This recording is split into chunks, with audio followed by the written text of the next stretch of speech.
नमस्कार RJD rutting channel को आपको स्वागत।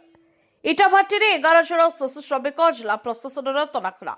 रायगड़ा ब्लॉक चांदनी थाना अंतर्गत भाकुरगुड़ा स्थित एक इटाभाटी बेआईन भाव में शिशु श्रमिक नियुक्ति अभियोग सामना को आने खबर पाई जिलापाल आशुतोष कुलकर्णी यार तदंत पाई उपजिलापाल रमेश जेना को निर्देश देते। निर्देश क्रमे उपजिलापाल रमेश जेना नेतृत्व में सहकारी श्रम अधिकारी विष्णुचरण नायक, जिला शिशु सुरक्षा अधिकारी, रायगड़ा खनि अधिकारी प्रमुख जांच पर उक्त इटाभाटी को जाइथिले। जांच बेले सेठरे काम करुवा 39 जन श्रमिक रही जनापड़ा। जांच समय सेठरे 13 जन शिशु मध्य 11 जन शिशु और किशोर श्रमिकों को इटाभाटी मालिक कार्य नियोजित जनापड़ा।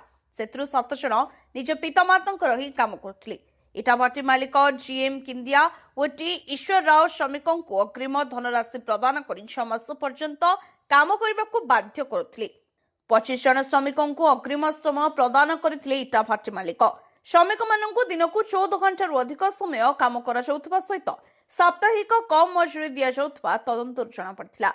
सेहिभଳି श्रमिक माने असुस्थ और विपदपूर्ण परिवेश में बसवास करुवा सहित चिकित्सा सुविधार मध्य अभाव थिबा एवं काम छाड़िबाकू चाहिए सेमानकू धमक दि जाउथबा भयभीत करा जाउथबा तदंतर जनापड़िथिबा उपजिलापाल जेना सूचना दैछन्ति। ए संपर्क में श्रम विभाग पक्षर चांदनी थाना लिखित अभियोग करने सहित आईनगत पदक्षेप ग्रहण पर अनुरोध करा श्रम विभाग सूचना दैछि।